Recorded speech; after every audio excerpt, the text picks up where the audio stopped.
अस्सलाम वालेकुम।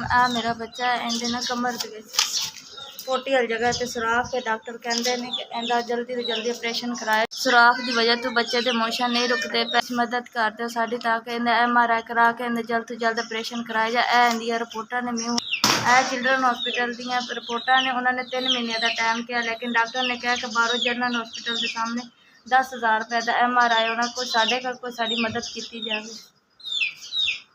गर्मी का मौसम है, डॉक्टर ने कहा बच्चा मोशन कर करके बहुत कमज़ोर हो जा रहा है, इन्हें जल्द से जल्द ऑपरेशन करवाया जाए। साढ़े को इन्नी गुंजाइश नहीं है कि कुछ MRI करा के साड़ी मदद की जाए।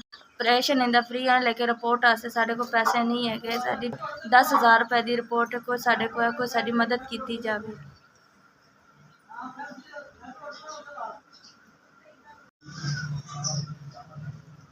अस्सलाम वालेकुम। तुसीं साडी पैसों की मदद की, अल्लाह तुहानूं ज़िंदगी देवे, तंदुरुस्ती दे, अल्लाह तुहानूं तरक्कियां देवे, कामयाबियां देवे। तुसीं मेरे मासूम बच्चे का ख्याल किया, इसी तरह तुसीं हर गरीब की मदद करते रहो। अल्लाह तुहानूं कारोबार च बरकत पावे। अल्लाह 5,000 रुपया दे के तुसीं मेरी मदद की, तुहाडी बहुत मेहरबानी।